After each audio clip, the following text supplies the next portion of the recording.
Let's delve into the story of the legendary Lady Death, also known as Lyudmila Pavlichenko. Allow me to tell you about how she managed to defeat 309 German soldiers. In her biography, real events intertwined with slightly embellished details. But what was the life of this remarkable woman really like? To begin with, let's travel back to 1916, when the sense of revolution was in the air. However, in the Kiev province, life continued its uninterrupted course. In the Belov family, who sympathized with the Bolsheviks, a girl named Lyudmila was born.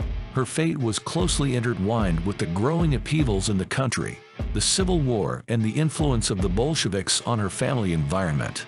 All of this context would play a significant role in Lyudmila's life. From a very young age, Lyudmila stood out with her athletic achievements. Even before turning 14, she had already notched up impressive victories. At 16, she got married, taking the surname Pavlichenko, and became a young mother. However, the marriage was short-lived, and Lyudmila returned to her parents. By this time, she was in Kiev, where her intellect and talents began to shine in the realm of academics. It was here that she realized her passion for history could become her professional calling. She embarked on studies at Kiev University, simultaneously mastering the English language. But sports always remained a part of her life. She even joined the university's sprint team and achieved feats in pole vaulting. And now, at this stage of her biography, historical sources begin to mix and entwine.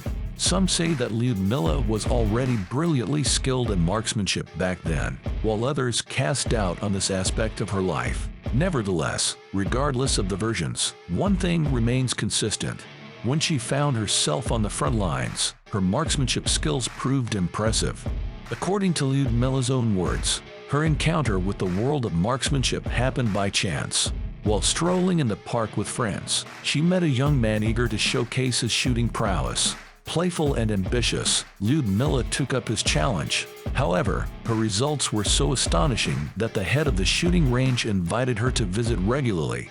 Thus, even before the war began, Lyudmila received a marksman certificate and the Voroshilov sharpshooter badge, symbolizing exceptional sports achievements. So, when war came knocking, it wasn't just a regular young woman who entered the recruitment office, but a skilled sportswoman and sharpshooter. This, however, didn't deter the authorities at the Odessa Recruitment Center from initially assigning her as a nurse. It was only after some discussions that they noticed Lyudmila's diplomas, allowing her to join the 25th Rifle Division to fight. She was stationed in the south of the country, but instead of a rifle, she was handed just one grenade due to the severe shortage of equipment. On August 8, 1941, during the early defense of Odessa, Lyudmila acquired her first Mosin Nagant rifle. This was a standard 1891 model, nothing remarkable, really. Almost immediately, she marked her presence with 2 kills of Romanian soldiers from a distance of around 100 meters, which she later called the baptism of fire for the defense of Odessa. This defense lasted from August to October and ended with the city's loss. However, within just the first month, Lyudmila surpassed the mark of 100 killed Germans and earned the rank of senior sergeant. But more importantly, her successes allowed her to become a free spirit on the battlefield.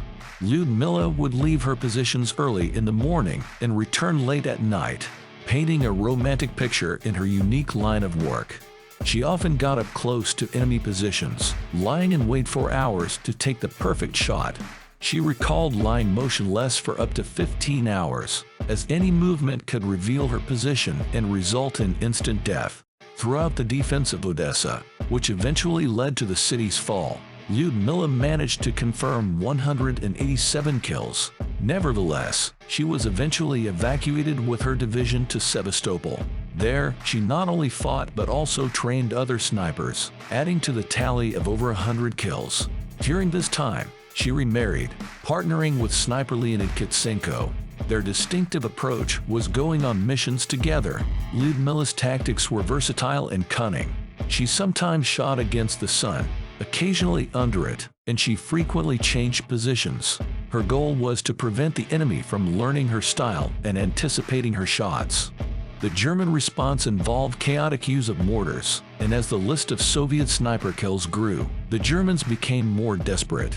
Tragically, one of the victims of the chaotic mortar fire was Lyudmila's new husband. This, according to those around her, made her even more relentless. Around the same time, she gained her legendary nickname, Lady Death. During the defense of Sevastopol, Lyudmila's resourcefulness continued. She maintained her new SVD-40 rifle as if it were part of her family, and even preferred not to return until she ran out of bullets. The Germans tried to coax her over to their side through loudspeakers, offering chocolate and officer ranks. However, as her kill count increased, their rhetoric changed. Now they threatened to tear her into as many pieces as the soldiers she had killed. But Lady Death remained steadfast, refusing to switch sides. She was awarded the title of officer in the USSR after surpassing 200 confirmed kills. By then, not only soldiers and officers, but also the most intricate assignments were being handed to Lyudmila. These often included complex counter-sniper operations. Among them, Lady Death triumphed in 36, emerging victorious from them all. One such memorable duel occurred in May 1942 beneath the shadow of Sevastopol. For 25 long hours, an intricate game of cat and mouse unfolded, each trying to outwit the other. Eventually, the enemy fell into the same pattern, and simultaneously, both snipers found each other. The deciding factor was the German sniper's astonishment. He hadn't expected to face a woman as his adversary. The encounter cost him his life, taken down by the very Mosin-Nagant rifle that Lyudmila had confiscated as a trophy. While this detail might be embellished, by June 1942, Lady Death had a record of 309 confirmed kills in her sniper's logbook. Lyudmila recalled this accomplishment as a hunter's satisfaction in finally cornering her prey.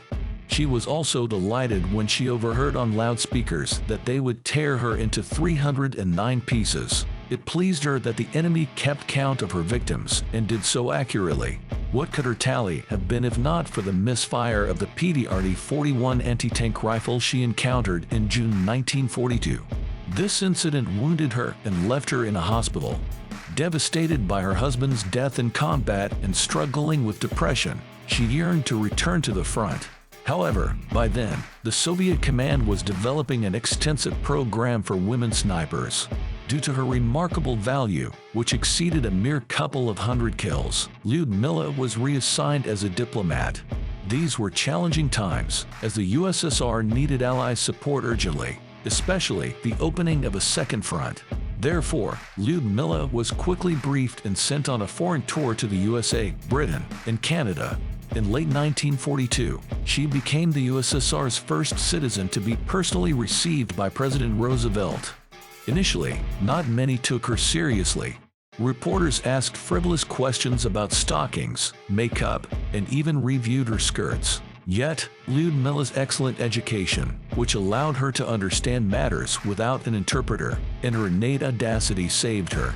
During a press conference in Chicago in 1943, she responded to another foolish question with the legendary words, "Gentlemen, I am 25 years old, and I have killed 309 fascist invaders in my country. Don't you think, gentlemen, that you have been hiding behind my back for too long?" From then on, Lyudmila encountered nothing but applause. Additionally, she became a close friend of the First Lady of the USA, Eleanor Roosevelt, meeting her more than 15 times. The two women even maintained their friendship during the Cold War. The tour was a success, with a famous American singer composing a song in her honor. Lyudmila's sniping accomplishments were a source of fascination, and people were amused by her household chores during the delegation's travels. After returning, she had the opportunity to return to the front in a full capacity. However, she was given the rank of major and the position of instructor instead. In this role, she participated in the Dnieper River crossing, where she sustained her fourth and final injury. As an instructor, she excelled, and many of her students became accomplished snipers. Lyudmila always mentioned that, in her opinion, women's patience and the ability to focus on a single task made them excellent snipers. Influenced by her exploits, the USSR established dedicated sniper training courses. You've probably heard of the legendary homefront snipers, of which there were more than 2,000 during the war. Sadly, only a quarter of them survived. Lyudmila Pavlichenko was among them, although she suffered from post-traumatic syndrome and medical issues due to her wounds. Nonetheless, she continued her studies to become a historian after the war and remained a scientific collaborator with the army. Regrettably, she passed away at the age of 58, leaving behind a legacy that will continue to inspire people for years to come.